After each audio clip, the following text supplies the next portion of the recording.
이 하나님 말씀 출애굽기 16장 1절입니다. 이스라엘 자손의 온 회중이 엘림에서 떠나 엘림과 시내산 사이에 있는 신광야에 이르니 애굽에서 나온 후 둘째 달 15일이라.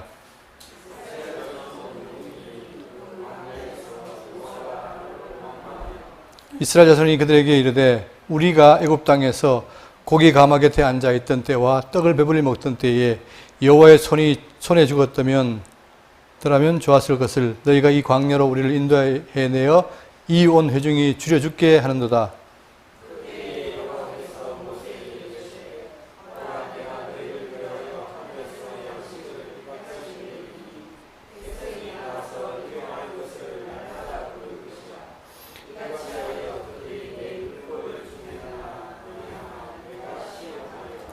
여섯째 날에는 그들이 그 거둔 것을 준비할지니 날마다 거두던 것에 갑절이 되리라.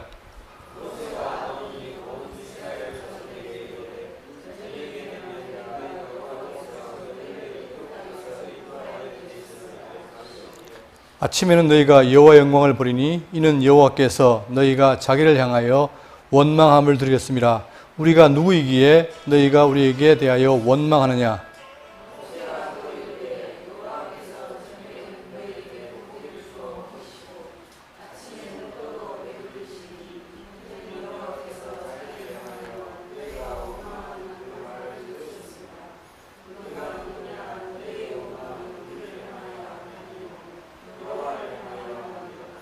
모세가 또 아론에게 이르되 이스라엘 자손의 온 회중에게 말하기를 여호와께 가까이 나오라. 여호와께서 너희의 원망을 들으셨느니라 하라.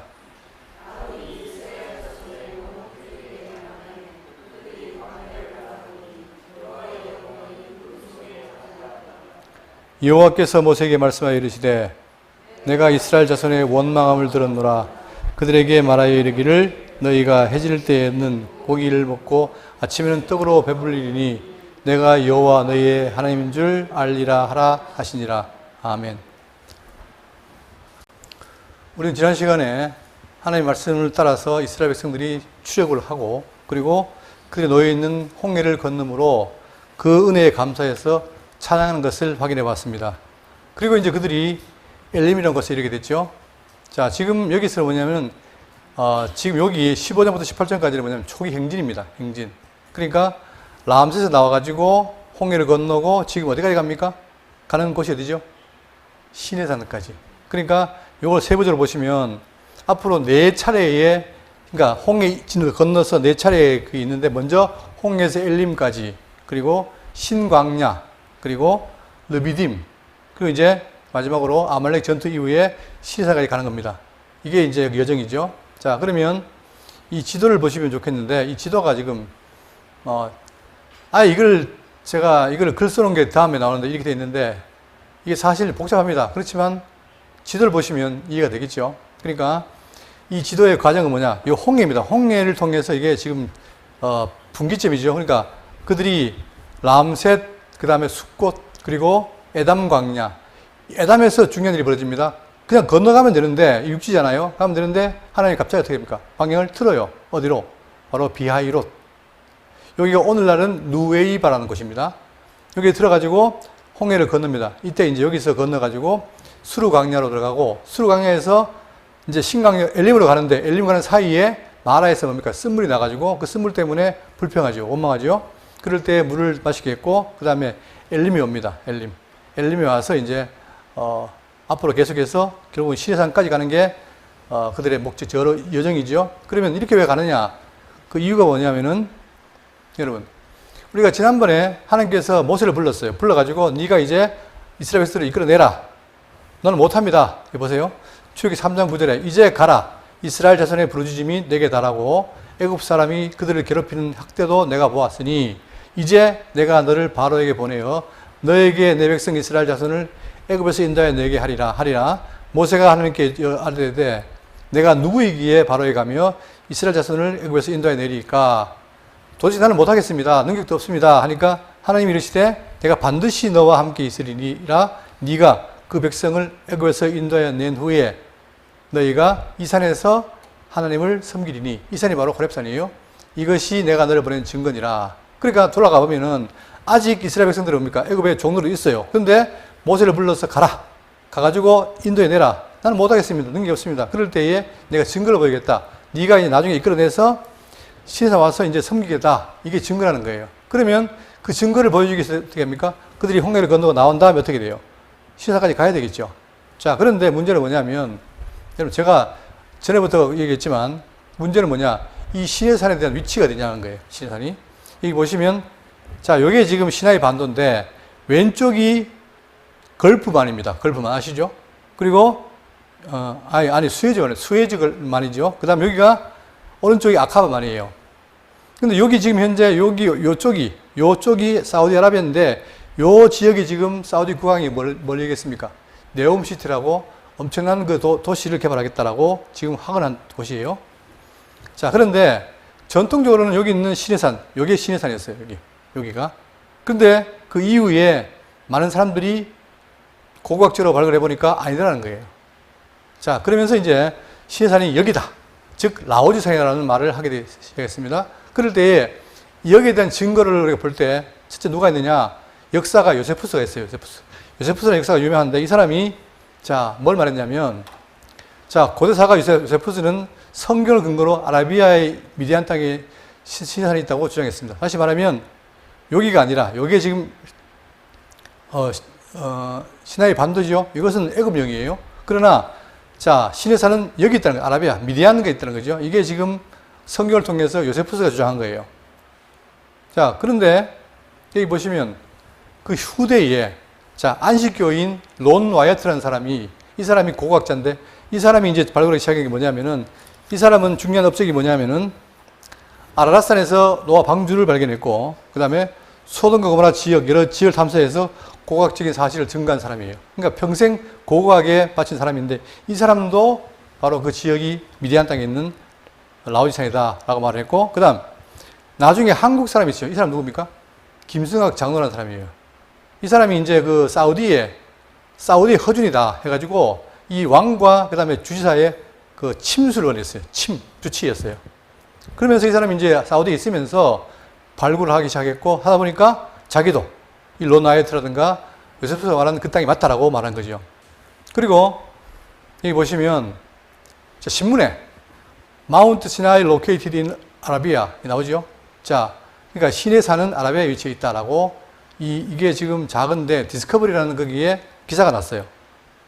그 정도로 지금 이제 과거에는 이 시나이 반도에 있던 그 시내산이 아니라 최근에는 이 미디안 땅, 사우디아라비아에 있는 라오지산이라는 것이 중론이에요. 지금 논쟁이 있지만 어쨌든 간에 이제 그런 상태고, 자, 여기를 보시면 이게 지금 위성 사진인데 여기가 이집트, 즉 시나이 반도고 여기가 사우디아라비아입니다. 근데 위성 사진을 보니까 여기가 지금 우리가 출애굽기는 비하이롯. 근데 걷는 것이죠. 자, 지금은 누에이바 하는 곳입니다. 근데 보니까 여기에 뭐가 있냐면은 바다인데 밑에 평지가 있어요. 평지가. 그리고 요 앞쪽 여기에 아주 넓은 광야가 있어요. 이게 왜 중요하냐면은, 여러분 이스라엘 백성이 몇 명입니까? 장정만 60만이죠. 다 합하면 250만이에요. 250만이 어떻게 되냐? 현재 앞에는 홍해가 있고 뒤에는 뭐예요? 애국 군대가 따라오잖아요. 그런데 그들이 250만이 있을 곳이 없는데 여기 보니까 어마어마한 광야가 있는 거예요. 여기 보세요. 지도상에 보이죠? 이런 넓은 터지가 있어요. 그런데 제가 전에도 얘기했지만, 그러나 이 시나이 반도에 있는 산에는 뭐가 없습니까? 공터가 없어요. 거기 가본 사람들이 말하기는 도대체 250만이 어디 있었느냐라고 할 정도로 없는 거예요. 근데 지금 여기는 나타나 있죠. 그러니까 여기 누에이바라는 곳에 통해서 모세가 바다를 치니까 갈라져가지고 건너온 것이다 라고 지금 말하고 있고, 이 바다 밑에 뭐가 있습니까? 애굽의 모든 유물이 남아있다는 거예요. 그러니까 성경이 말하고 있고, 역사가 말하고 있고, 고고학자가 말하고 있고, 물론 그것이 진리는 아니겠지만, 그러나 증거로 되고 있는 것이고, 자, 그런데 문제는 뭐냐? 그러면 왜 이 시내산이 사우디아라비아에 있는 것을 몰랐느냐? 문제가 있는 게 뭐냐면은, 여러분, 사우디가 그 산을 봉쇄를 했어요. 왜 그럴까요? 그러니까 라오지산이라는 곳이 바로 뭐냐면은 미사일 기지입니다. 그러다 보니까 아무도 허락 없이는 거기를 못 가요. 근데 최근에는 많이 이제 완화됐는데, 많은 고고학자가 보니까 거기에 성경이 말하고 있는 르비딤이라든가 많은 것들이 보인다 이 말입니다. 그러니까 지금 이쪽에는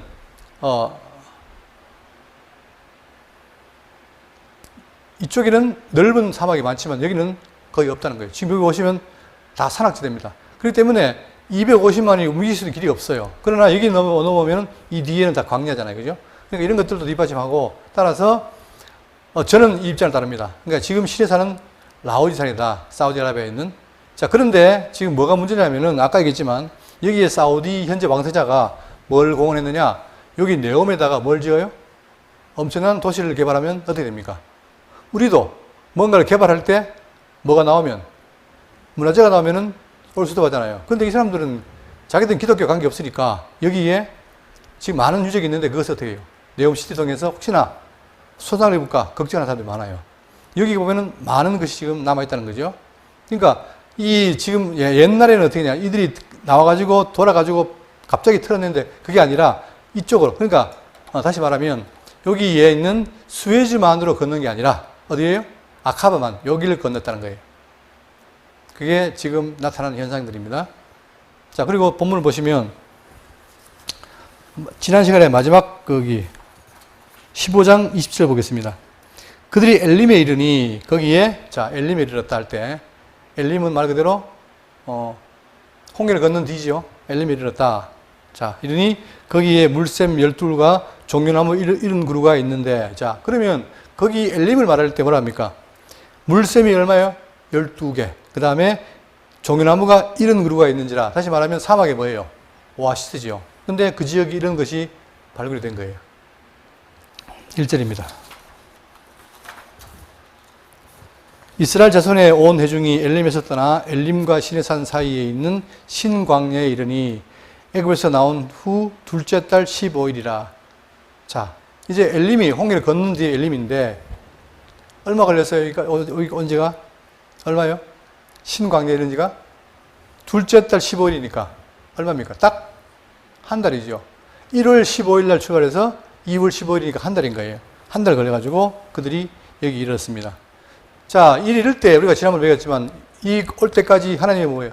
간섭과 섭리가 많았죠. 특히 홍해를 건너게 한 것. 또 그들이 올 때 불기둥과 구름 기둥을 인도하신 것. 이런 것들이 다 하나님의 섭리인데 그들은 어떻게 되느냐? 2절. 이스라엘 온 자 체중이 광야에서 모세와 아론을 원망하여. 계속 광야 앞으로 생각해야 합니다. 하나님께서 원망하고 채워주면 또 원망하고 반복됩니다. 그러나 왜 이게 반복되느냐? 그게 바로 인생에 살아가는 패턴인데 그럼에도 불구하고 하나님께서 어떻게 해요? 이스라엘 백성들을 사랑했기 때문에 끝까지 그들을 인도하고 지킨다는 사실이에요. 우리도 마찬가지입니다. 우리도 하나님 믿고 살지만 늘 하나님 찬송하는 게 아니라 때에 따라서 원망하고 불평하잖아요. 그때마다 하나님은 어떻게 그거를 그때마다 쳐버리면 다 아무도 갈 데가 없어요. 근데 그때마다 하나님께서는 그들을 치료하고 또 때리고 해서 어떻게 한다? 돌이킨다는 사실. 하나님의 은혜를 깨닫게 하는 거죠. 3절입니다. 자, 이스라엘 자손이 그들에게 이르되 우리가 애굽 땅에서 고기 가마 곁에 앉았던 때와 떡을 배불리 먹던 때에 여호와의 손에 죽었더라면 좋았을 것을 너희가 이 광야로 우리를 인도해 내어 온 회중이 줄여 죽게 한다. 결국 원방의 내용은 뭐냐? 지금 여러분 보세요. 그들이 광야로 나왔어요. 나오다 보니까 뭐가 없습니까? 250만이 나왔는데 충분한 뭐가 없어요. 식량이 없죠. 그러니까 배가 고픈 거예요. 그러니까 이제 그들이 원망하는 거죠. 자, 둘째 달 나와가지고 그 다음 왜 원망하느냐? 원망하는 이유가 뭐냐면 자, 원망하는데 불구하고 하나님이 왜 그들을 동행하시는가? 우리가 지금 제가 KBS 프로 중에 옛날에 동행이라는 프로를 참 즐겨봤는데 동행의 말이 참 좋죠. 동행, 그죠? 그러니까 하나님께서 뭐예요? 이스라엘과 동행하는 거예요. 근데 그들이 누구냐? 원망하고 불평하는 그들에도 불구하고 왜 그들을 동행하시느냐? 이유가 뭐냐? 그걸 보기 위해서 어떻게 되냐? 창세기 17장 1절에 뭐예요? 하나님 언약이에요. 모든 게 언약을 근거한 거란 말입니다. 하나님이 인간들이 봤을 때 하나님 보시기에 이스라엘 백성들이 아주 악하고 더러워요. 그러나 왜 그를 동행하시는가? 그 이유는 딴 게 아니라 자, 아브라함에 나타나가지고 행위 완전을 하면서 자, 내 언약이 너와 함께 있다. 언약이 있다는 거예요. 그리고 네가 여러 민족의 아버지 된다라고 했는데 그대로 자 7절 내가 내 언약을 나와 내 대적 후손 사이에 세워서 영원한 언약을 삼고 하나님 언약은 영원한데 삼고 너와 내 후손의 하나님이 되리라. 문제는 뭡니까? 너와 언약 맺는 당사자인 아브라함과 또 내 후손에게 뭐가 된다? 하나님이 되리라. 그러니까 이 약속을 지키기 위해서 어떻게 됩니까? 그들을 버려버리면 뭐가 깨져요? 약속이 깨지니까 하나님은 그렇게 하지 않으시고 그들을 동행하면서 교육해 나간다는 거예요. 그러니까 우리가 자녀를 키울 때도 자녀가 태어나가지고 귀엽지만 클수록 어떻게 됩니까? 클수록 부모 말을 안 듣죠. 그러나 그 안 듣는다고 부모가 너는 버린다는 거 없잖아요. 그죠? 그러면서 부모가 키우면서 어떻게 합니까? 그 자녀를 키워나가듯이 하나님이 우리를 그렇게 한다는 거예요. 자, 또 신명기 9장 5절에 보시면 네가 가서 그 땅을 차지함은 내 공의로 말미암음도 아니요 내 마음이 정직함도 아니라 이 민족들이 악함으로 말미암아 내 하나님 여호와께서 그들을 내 앞에서 쫓아내심이라. 여호와께서 이같이 행하심은 이같이 그들을 인도해서 가나안 땅에 들어가심은 뭐냐면 내 조상 아브라함과 이삭과 야곱에게 명하신 맹세를 이루하시 약속을 이루하심이라. 결국은 당신이 뭡니까? 여호와이심을 깨닫게 하기 위한 거라는 거죠. 그러니까 나는 언약 맺고 절대 버리지 않는 그러한 신실하고 은혜로운 하나님이라는 사실을 깨닫게 하기 위해서 동행하신 거예요. 이 말씀이 우리 위로가 되는 거죠. 우리도 예수 믿고 살지만 온갖 더러운 짓을 하고 죄를 지어요. 보시기에 악을 행한단 말입니다. 그러나 그때 실망하지 않은 것은 뭐냐? 바로 이러한 언약이 있기 때문에 우리도 하나님이 사랑하시고 인도한다는 언약이 있기 때문에 그것을 갈비를 얻어기를 뭡니까? 끊임없는 우리를 견인하는 성도의 견인이죠. 4절입니다. 그때 여호와께서 모세에게 이르시되 보라 내가 너희를 위하여 하늘에서 양식을 비같이 내리리니 백성이 나가서 일용할 것을 날마다 거둘 것이라. 이때에 약속을 합니다. 뭔 약속을 합니까? 내가 너희를 위하여 하늘에서 양식을 비같이 내리리니. 이제 땅에는 지금 광야이기 때문에 먹을 게 없잖아요. 그러니까 어떻게 해야 됩니까? 하늘에서 양식을 비같이 내리리니 백성이 나가서 일용할 것을 날마다 거둘 것이라. 이게 바로 뭐죠? 앞으로 오게 될 만나와 메추락입니다. 그죠? 그러니까 그들이 먹을 게 없다 불평하니까 친히 그의 말을 듣고 하나님 약속하신 게 뭐냐면 일용할 것을 날마다 거두라. 그렇게 말씀하신 거죠. 그러면서 이같이 하여, 왜 그렇게 하느냐? 이같이 하여 그들이 내 율법을 준행하나 아니하나 내가 시험함이라. 그러니까 이 시험이 점점 더 강도 높아지는 거죠. 처음에는 배신하고 하지만 점점 갈수록 어떻게 됩니까? 그들이 시험을 이기는. 그러니까 아브라함 같은 경우도 처음에는 뭡니까? 시험 때문에 마누라도 버리고 했잖아요. 그러다가 나중에 어떻게 됩니까? 아들을 바치라니까 바치는 것처럼 그 시험의 강도 높아지는 거죠. 이것처럼 그들에게 내가 시험하겠다 하는 거예요. 자, 그럼 여기서 이제 일용할 것을 날마다 거두라 이 말은 지금 구약 백성, 우리가 오전에 배웠지만 이 구약의 사건은 장차로 신약에 대한 뭡니까? 하나의 모형이 되겠죠, 신약에. 구약에는 만나와 메추라기. 이게 뭐가 돼요? 하늘의 양식. 날마다 주겠다. 이거 아닙니까? 그런데 이것은 뭡니까? 장차로 신약의 뭐에 대한 모형이죠?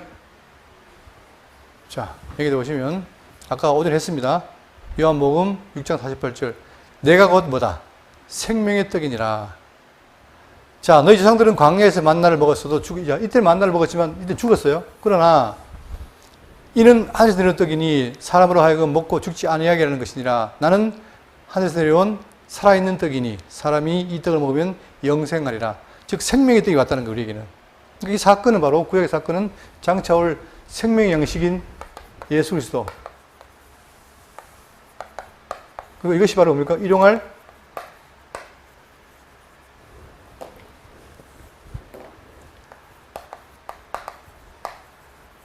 양식.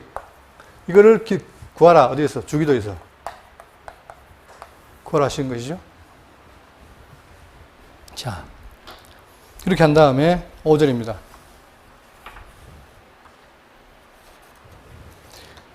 자, 여섯째 날에는 그들이 그 거둔 것을 준비할지니 날마다 거두던 것에 갑절이 되리라. 근데 7일 가운데 제 7일이 뭡니까?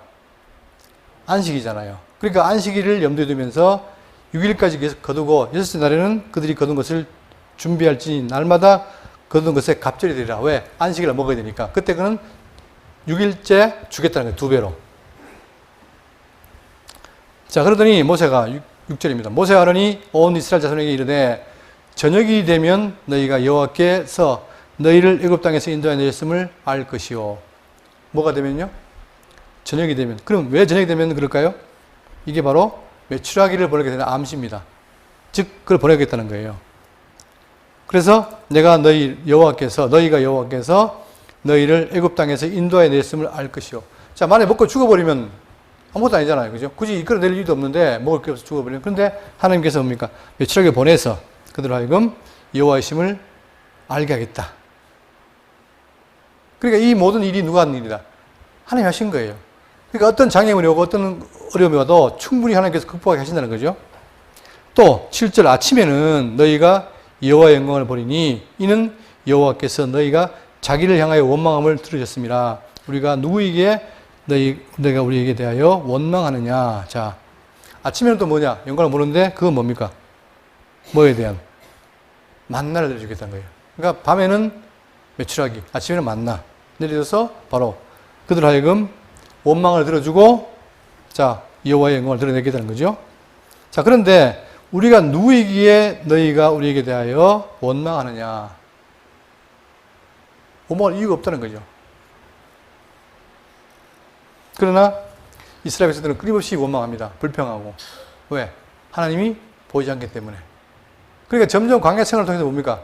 하나님을 알아가는 거예요. 그러니까 우리의 생활이, 자, 광야 생활이 뭘 하기 위한 거죠? 거룩하고 흠없는 삶을 향해 가는 거 아닙니까? 즉 그게 뭐예요? 그게 성화의 삶이라고 해요. 성화의 삶. 왜 성화가 필요하냐? 구원받았지만 여전히 과거의 죄인과 똑같은 거잖아요. 그러니까 하나님께서 뭐예요? 죄인과 하나님 같이 할 수 없으니까 그 죄인을 하나님께서 그렇게 만들어서 함께 하겠다는 거예요. 그 사이에 그들이 불평하고 원망하지만 그걸 다 하나님께서 채워줌으로 변화시키겠다는 거죠. 8절입니다. 모세가 또 이르되 여호와께서 저녁에는 너희에게 고기를 주어 먹이시고 아침에는 떡으로 배불리시리니 이는 여호와께서 자기를 향하여 너희 원망하는 말을 들으셨습니다. 우리가 누구냐? 너희의 원망은 우리를 향하여 함이 아니요 여호와를 향하여 함이로다. 결국 그들이 여호와가 안 보이니까 하는 거예요. 그러니까 모세는 아론에게 하는 것이 아니라 하나님께 한 것이다 하면서, 또 모세가 또 아론에게 이르되 이스라엘 자손의 온 회중에게 말하기를 여호와께 가까이 나오라. 여호와께서 너희 원망을 들으셨느니라 하라. 대언자니까 아론에게 하라는 거예요. 자, 아론이 이스라엘 자손이 온 회중에게 말하며 그들이 광야를 바라보니 여호와의 영광이 구름 속에 나타나더라. 자, 여호와의 영광이 구름 속에, 왜? 그동안에 광야에서 뭐예요? 구름 기둥으로 보여줬잖아요. 그러니까 그런 표현하는 거예요. 11절 여호와께서 모세에게 이르시되 말씀하여 이르시되 내가 이스라엘 자손의 원망을 들었노라. 그들에게 말하 이르기를 너희가 해질 때에는 고기를 먹고 아침에는 떡으로 배부르리니 내가 여호와 너희 하나님인 줄 알리라 하라. 미리 약속하시고 이루어짐으로 뭡니까? 여호와임을 알게 한다는 말은 그분의 살아계심을 확인시킨 거예요. 그러니까 성경의 특징이 뭐냐? 하나님이 작정하시는 것을 미리 말씀하시고 언약하시고 또 이루심으로 말미암아 그들에게 당신들이 믿는 대상인 여호와를 깨닫는 거예요. 그러니까 아까도 얘기했지만 오전에 말씀드렸지만 우리가 신앙인이다, 성도다. 그러면 내가 성도임을 알아야 되는 게 중요하듯이 내가 하나님 자녀다라면 하나님 누군가를 알아야만이 우리 삶이 바뀌잖아요. 그죠? 그러니까 그들이 성만찬에 대해서 부정해도, 그러나 이 성만찬을 누가 하나님 주신 것이기 때문에 그걸 잘 깨달으면 되는 것처럼 이런 원리가 있단 말입니다. 자, 그러면서 13절입니다. 그러니까 이 모든 일이 여호와인 줄 알게 하는 일이라 했는데 13절 저녁에는 메추라기가 와서 진에 덮이고, 자, 여기 보세요. 이게 메추라기입니다. 메추라기. 작아요. 근데 이것이 이제 어떻게 되냐? 저녁에는 메추라기가 와서 진에 덮이고 아침에는, 자, 저기 보시면 민수기 11장 21절에 모세가 이르되 나와 함께 있는 이 백성의 보행자가 60만 명이었는데 주의 말씀이 한 달 동안 고기를 주어 먹게 하겠다 하시오니. 그러니까 메추라기는 얼마요? 한 달 동안. 근데 이 메추라기가 이렇게 생긴 건데 한 달 동안 주겠다는 거예요. 그러니까 고기를 먹겠죠, 실컷. 그리고 어떻게 하느냐? 31절에 바람이 여호와께서 나와 바다에서부터 메추라기를 몰아. 하나님 능력으로 메추라기 모는 거예요. 이게 자연적인 생물이니까 몰아서 진영 이쪽 저쪽 곧 진영 사방으로 각기 하루길 되는 지면 위 2규빗쯤에 내리게 앉으라. 그러니까 내리니까 그냥 잡아서 먹으면 되잖아요. 그러니까 고기를 먹인 거예요. 예. 그리고 자, 명심하실 것은 1개월만, 한 달만. 그 다음에 14절. 그 이슬이 마른 후에, 자, 위에 보세요. 아침에는 이슬 진주위에 있더니 이슬이 마른 후에 광야 지면에 작고 둥글며 서리같이 가는 것이 있는지라. 저도 처음 봤는데, 이거 보십시오. 이렇게 맺힌다는 거예요, 이렇게. 보이세요? 어떻게 보면 진주 같기도 하고, 애기들 이빨 보는 것 같기도 하고, 이런 게 맺힌다는 거예요, 이렇게. 이게 출애굽기 16장 30절 보시면 이스라엘 자손 족속이 그 이름을 만나라 했으며 까치 같이 희고 맛은 꿀 섞은 과자 같더라. 요즘 비슷한 게 뭐가 있겠습니까? 기름이 있고 제 생각에는 기억이 잘 안 나지만 그 약과 있죠, 약과. 뭐 그런 게 아니었겠나. 약간. 그러니까 이제 이렇게 해서 그걸 자, 민수기 12장 7절에 만나는 가시와 같고 모양은 진주와 맞네요. 진주와 같은 것이라 백성이 들어다니며 그것을 거두어 맷돌에 갈기도 하고 절구에 찢기도 하고 가마에 삶기도 하여 과자를 만들었으니 그 맛이 기름 섞은 과자 맛 같았더라. 제 기억에는 그냥 약과 정도. 그러니까 40년을 약과 먹으면 지겹겠지만 어쨌든 간에 먹을 수 있다는 거 아닙니까? 그 맛이 같았더라. 밤에 이슬이 진영에 내릴 때에 만나도 함께 내렸더라. 결국은 뭐냐? 이것 때문에 사람들은 뭡니까? 이 원주민이라든가 아니면 학자들은 이게 하나님이 하신 것이 아니라 주변에 뭐 이런 것이 많이 있었는 걸 자연적으로 먹었지 뭘 보냈냐. 하지만 성경은 뭡니까? 성경은 며칠하게도 하나님이 바람 불어서 오게 했고 나게 했다는 거예요. 이게 하나님의 섭리란 말입니다. 여러분 생각해 보세요. 난다 하더라도 이들이 몇 명입니까? 250만 명이 만약에 그게 자란다. 그러면 그걸 자라는 걸 먹었다 칩시다. 며칠 가겠어요? 예? 한번 쑥 지나가 버리면 250만 먹어버리면 하루 먹어버리면 어떻게 됩니까? 내가 볼 때는 다 쓸어버릴 것 같은데? 그죠? 그러니까 이게 아무리 그들이 자연과학적으로 봐가지고 뭐 이게 자연적인 것이 하나님 하지 않았다고 하더라도 이건 하나님의 섭리가 아닐 수가 없는 거예요. 그것도 40년 동안 먹인다는 거죠. 그리고 여기는 광야인데. 이렇게 해서 왜 하시느냐? 아무리 원망하더라도 하나님께서 뭐예요? 그 조상에게 언약했고 또한 그렇게 그들을 인도함으로 인해서 당신이 여호와의 힘을 드러내는 게 목적이라 이 말입니다. 그러니까 우리가 여호와란 말을 그냥 쓰는 게 아니라 그것이 바로 구약 섭리의 다 특징인 거예요. 충분히 그들을 원망하니까 버릴 수도 있고 그들을 거기서 다 죽일 수도 있지만 하나님 그렇게 안 하는 거예요. 왜? 뭐 때문에? 자기 이름 때문에. 그 뒤에 나오면 아시겠지만 나중에 이스라엘이 뭡니까? 하나님 원망해서 결국은 금송아지 만들어서 배반하잖아요. 그때도 그들을 다 버리지 않습니다. 그죠? 그게 바로 하나님께서 그만큼 그들을 사랑하시고 언약의 백성이라는 사실을 확인하기 위해서 하시는 거죠. 자, 이렇게 해서 16, 15절입니다. 이스라엘 자손이 보고 그것이 무엇인지 알지 못하여 서로 이르되 이것이 무엇이냐 하니 모세가 그들에게 이르되 이는 여호와께서 너에게 주어 먹게 하신 양식이라. 여러분 이거 생각해 보세요.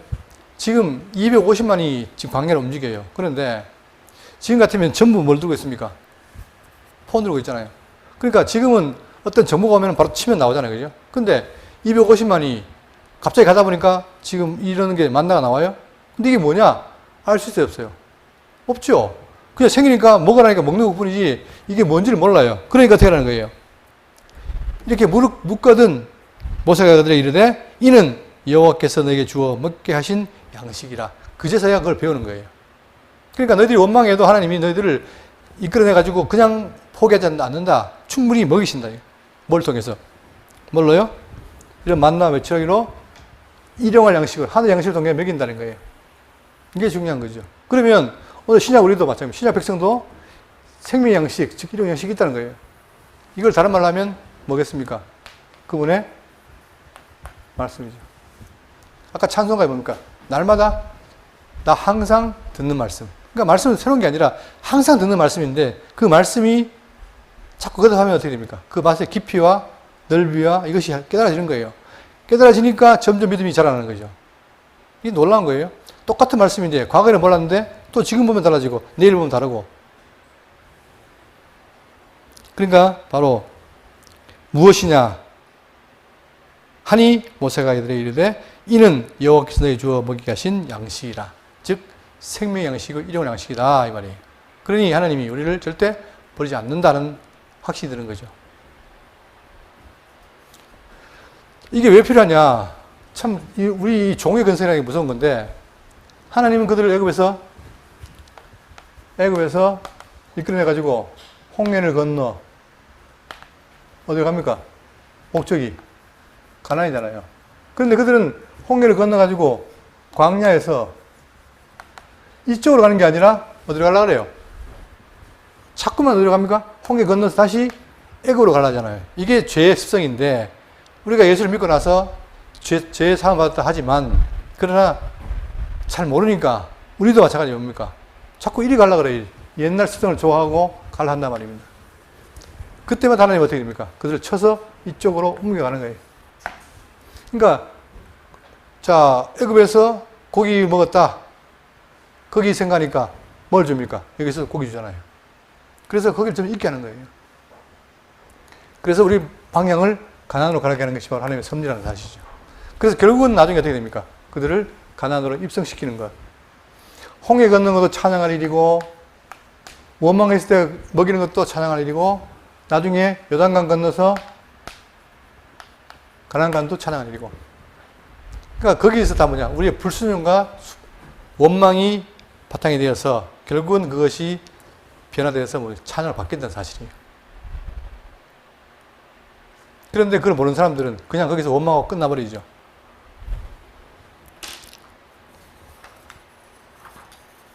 16절입니다. 여호와께서 이같이 명령하시기를 너희 각 사람은 먹을 만큼만 이것을 거둘지니. 자, 여기도 뭐가 있어요? 욕심이 생기는 거예요. 왜? 더 많이 거둬야 되겠다. 예? 근데 제가 원숭이 유튜브 보니까 원숭이한테 누가 과일을 풀어놨어요. 풀어놓으니까 저는 막 싸울 줄 알았는데 안 싸우더라고. 딱 자기 먹을 관계 들고 가버려요. 근데 사람은 어떻게 합니까? 이게 발달돼가지고 무조건 어떻게 합니까? 막 긁어 모으잖아요. 근데 긁어 모았는데 뭐 돼요? 긁어 모아도 죄송하지만 똥됩니다, 똥돼. 쓸데없는 거예요. 여기도 보세요.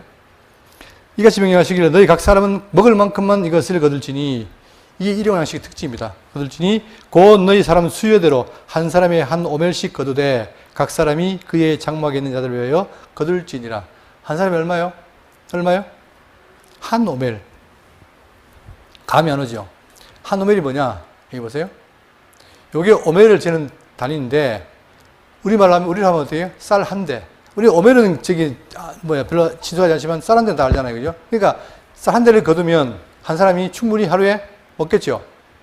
합리적인 거예요. 됐고.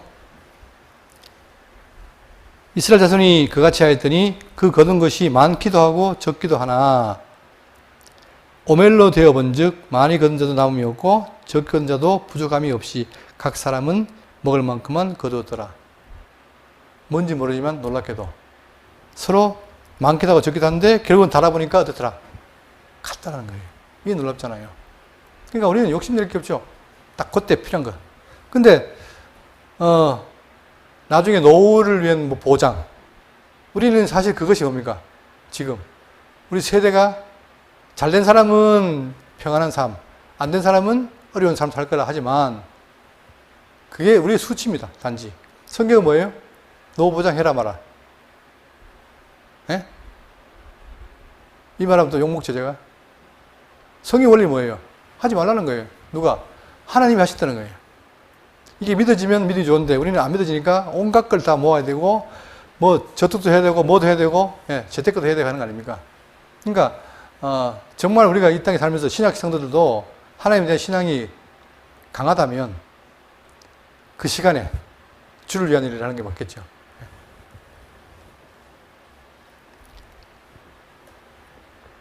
자, 여기에 또 비밀이 있는데, 자, 바울은 구약 이 부분을 인용해서 지금 성경에 말하고 있는 게 뭐냐면 성도 피차 간에 뭐 하다? 구제 생활할 것을 권면합니다. 오전 했지만 고린도서 8장 14절에 보세요. 이게 바로 평균의 원리예요. 이제 너희의 넉넉한 것으로 그들의 부족한 것을 보충함은 후에 그들의 넉넉한 것으로 너희의 부족한 것을 보충하여 균등하게 하려 함이라 이거예요. 그러니까 성도는 뭡니까? 누가 더 많이 갔다 와서 많은 게 아니라 말입니다. 다 돼보니까 어때요? 똑같다는 거예요. 분명히 갖고 더 많아 보이는데 나중에 해보니까 오멜로 재보니까 같으라는 거예요. 이 말은 뭡니까? 욕심 내지 말라는 거 아니겠어요? 그죠? 그래서 기록된 것 같이 많이 거둔 자도 남지 아니하였고, 똑같이 출애굽기를 인용한 거예요. 아니하였고 적게 거둔 자도 모자라지 아니하였느니라. 우리 옛날 선조들도 뭡니까? 그런 게 있잖아요. 다 나눠 갖는 거죠. 이런 거. 자, 그러면서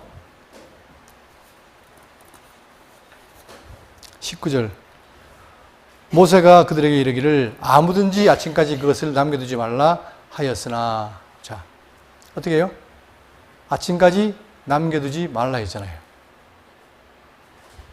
근데 우리는 내가 자다가 일날 배고프면 먹어야 되니까 남겨둬요. 마태복음 6장 30절. 자, 이 원리가 있습니다. 오늘 있다가 내일 아궁이에 던져지는 들풀도 하나님이 이렇게 입히시거든 하물며 너희일까 보냐. 아까 제가 노후보장. 보세요. 우리는 노후보장이라는 게 왜 합니까? 안 믿어지니까. 내가 나중에 노후 돼가지고 만약에 쓸 거, 먹을 게 없으면 어떻게 할까? 근데 성경이 뭐랍니까? 자, 들풀에, 자, 아궁이에 던진 들풀도 하나님이 입히시는데 하물며 너희일까 보냐. 너희가 누굽니까? 하나님 백성 아니에요. 믿음이 작은 자들아. 그렇죠? 중요한 건, 예, 그렇습니다. 제가 믿음이 작습니다. 이게 중요한 맞는 말이에요. 작은 자들아. 그러므로 염려하여 이르기를 무엇을 먹을까, 무엇을 마실까, 무엇을 입을까 하지 말라예요. 근데 우리 일상을 보면 뭡니까? 우리 일상은 다 뭘 먹을까, 입을까, 마실까 이것만 생각하잖아요. 그러니 우리 스스로 아, 정말 내가 하나님의 백성이지만 믿음이 약하구나 인정해야 돼요. 그러면서 이는 다 이방인들이 구하는 것이라, 하나님 모르는 자들이 구하는 것이라 이 말입니다. 너희 하늘 아버지께서 이 모든 것이 너에게 있어야 할 줄을 아시느니라. 아시는 걸로 끝나는 게 아니라 아시기 때문에 어떻게 해야 되는 거예요? 지금 구약의 백성처럼 일일이 다 먹이시고 보호하신다는 사실입니다. 이게 하나님의 섭리예요. 그러니까 인간들이 뭐에 어리석으냐. 하나님 못 먹이니까 내가 해가지고 내가 해야, 아, 봐라, 내가 보장했다. 내가 노후를 다 준비했다. 이러니까 누가 안 보여요? 누가? 하나님 안 보여요. 내가 한 거예요. 근데 하나님 뭐예요? 네가 못하는 걸 내가 하겠다는 거죠. 그럴 때 우리가 그 하나님을 확인할 때 우리에게는 위안이 되고 기쁨이 있는 거 아니겠습니까? 자, 그런즉 그럼 뭘 해야 되느냐? 그런즉 너희는 먼저 뭘 구해야 돼요? 그의 나라와 그의 일을 구하라. 제가 이 말을 유튜브 봤더니 온갖 분들이 온갖 말을 다 하는데 정확하게 하시는 분들이 별로 몇 분 없는 것 같아요. 이 그의 나라와 그의 일은 누굽니까? 이게 예? 예수 그리스도. 오늘로 말하면 생명의 양식 이거예요. 이걸 구하라는 거예요. 예? 그런데 예수 믿어도 온갖 자기의 욕심을 다 구하잖아요. 그죠? 그러니까 이걸 생명의 양식 구하면 다 주겠다는 거예요.